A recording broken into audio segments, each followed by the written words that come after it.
I'm going to do all the boxed engines first. ED Hunter, 3.5cc. That's a marine version. It's got a water jacket on it and a marine flywheel. All Dad's engines were stripped and oiled and put away. A lot of them have been run, some of them haven't. He was keen on model aircraft as well as boats. Little carburetor on the back. This is a diesel engine, compression ignition. Another diesel, PAW, 1.5cc. This one's aircraft. See, it's got the spinner on the front. No carburetor on these. That's a little needle valve for your fuel mixture. And this one on top of here is what they call a contact piston inside. That increases the compression of the engine. Nice little engine in its box with the instructions. Another PAW engine. In fact, there's two of them, and it says on here 1.49 in 1cc. So that's the 1.5cc one. It's in really good condition. There's nothing damaged there. You often get the little bearers broken off. This is the 1cc version of the same engine. It's just a little needle valve. That's what controls your fuel mixture, and the valve for the other ones there.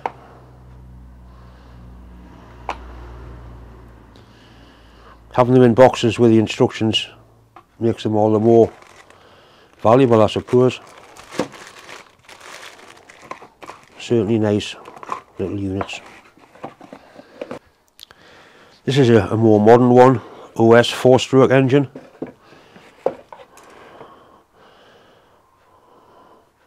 Little overhead valves there, push rod tubes. It's not a spark plug, that's a glow plug. Works on it, that glows red hot and that starts the engine. Once it's started, it keeps on running. You don't need a power supply. Little carburetor, needle valve, little slow run jet. I think that was to take pressure off there to pressurise a fuel tank. I'm not quite sure. Instructions with it. That's a really nice little engine. No, I think that's where your crankcase pressure came off there, and that's possibly what pressurised the fuel tank. I'm not sure. Well, it certainly is a nice little unit. If that Allen key fits that, we'll have a little look on top.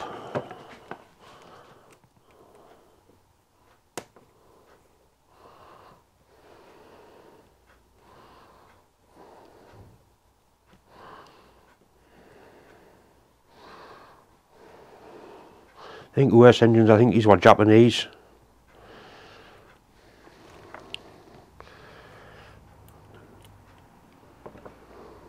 It's obviously like a rear controlled aircraft engine.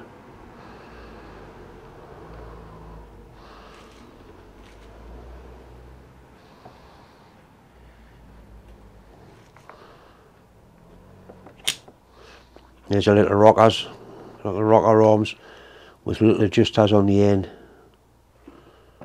Little valve springs in there, little valves. Proper 4-stroke engine. After reading several viewers' comments, I've decided instead of restoring this, I'm just going to preserve it and keep the finish I've got. So I'm going to boil the gun up in obviously water, which will convert this rust into black oxide. Then we can go about cleaning it up, preserving it. I'm just going to keep the original finish. It would be a shame to attack this with a wire wheel, take the finish off and put a cool blown kit on. So I'm going to boil it in water. This is quite a safe process, as long as you do it outdoors. If you're married, don't do it in the kitchen. If you're not married, you might get away with it. So I brought it up into my shed, into a tray with some boiling water.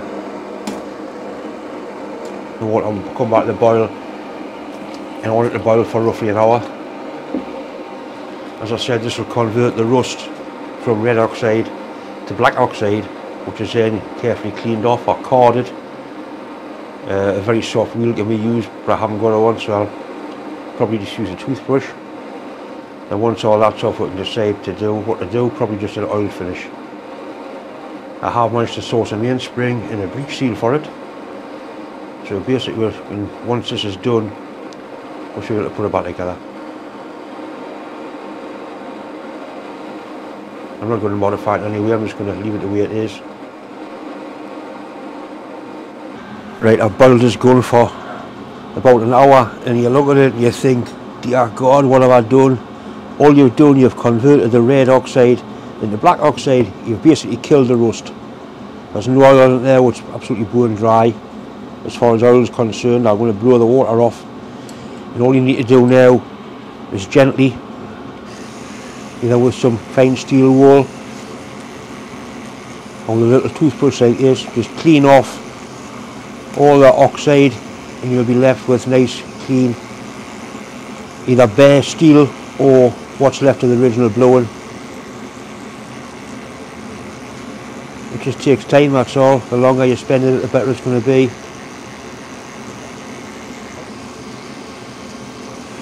So that's the original blowed finish there.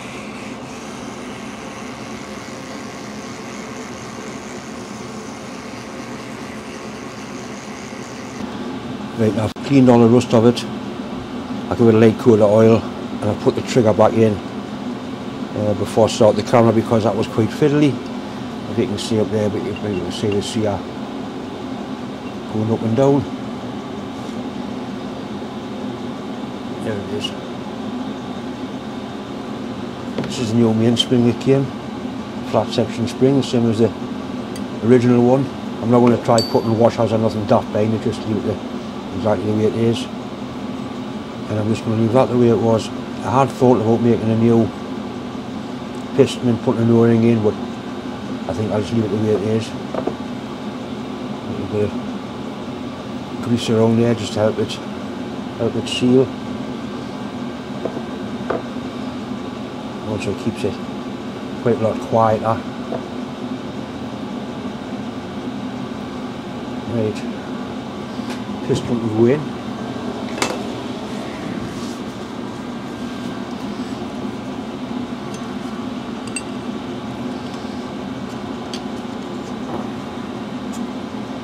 Just pull the trigger down to get it there.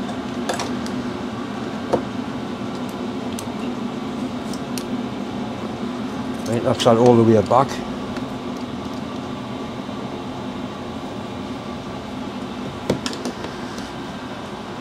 Mainspring, a little bit of grease on the mainspring just to dampen any twangy noises.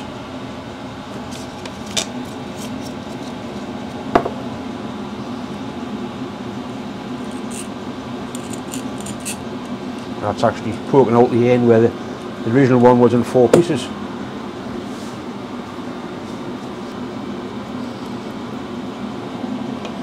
I just want to get this together and make sure it will cock and lock out, because that's one of the problems it had.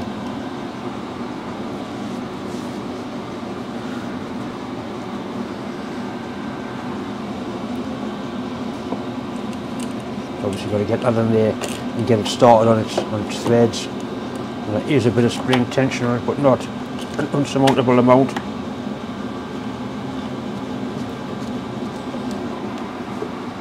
Quite a lot of prelude on compared to the way it was.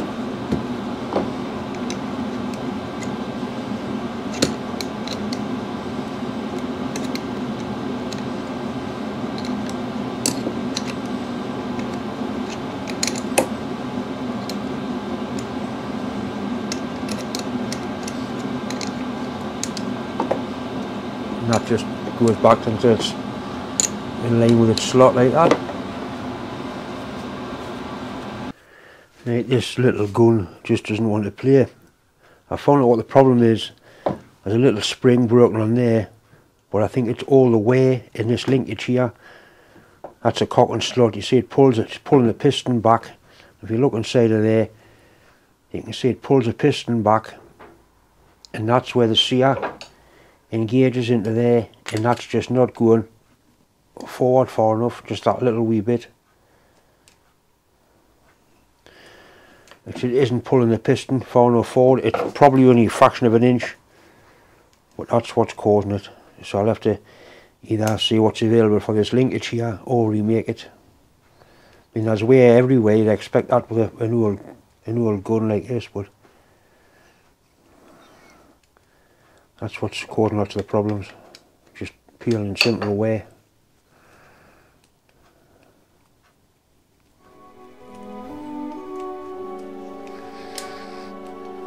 So,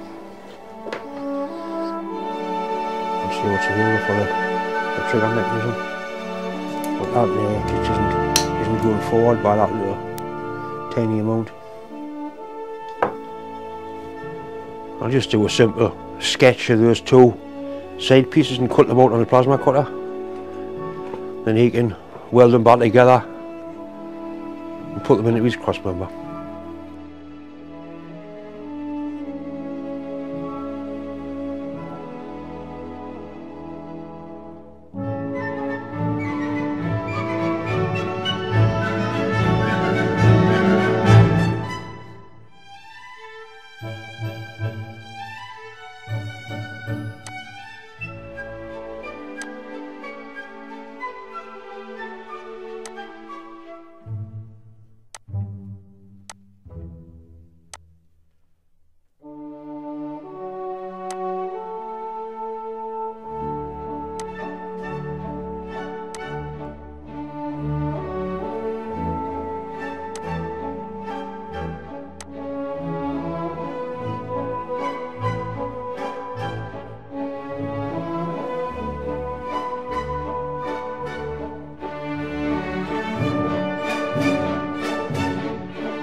This is the gear and the selector of a steam traction engine.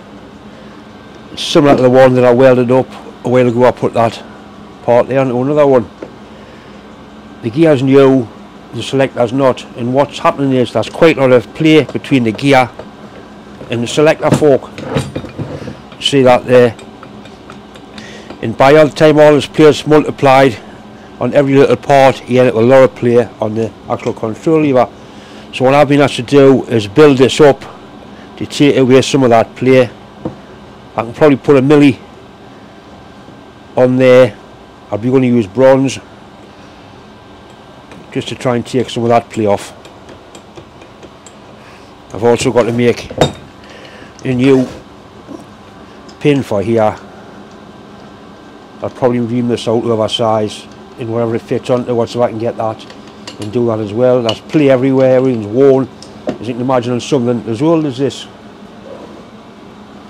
So we'll strip it down, clean this up and put some phosphor bronze TIG build up on there just to take away some of that.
Right, so he's marked the face he wants building up with white.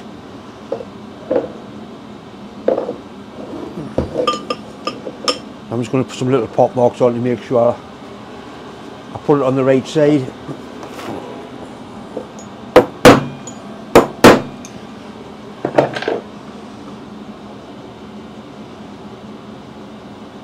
This will be cast. It's all been got out recently. You can see the fresh grind marks on there. Here's what it is.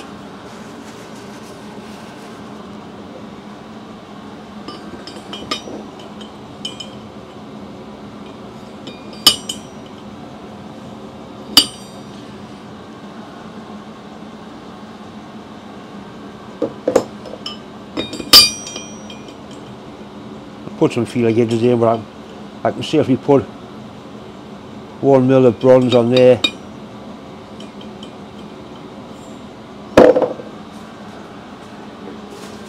Once again, it's just time to say thanks for watching, thanks for subscribing if you haven't, please do, and a massive thanks for all the well wishes that are coming in, especially from my dad, who incidentally seems to be settling in quite well in his new home. Anyway, thanks for watching.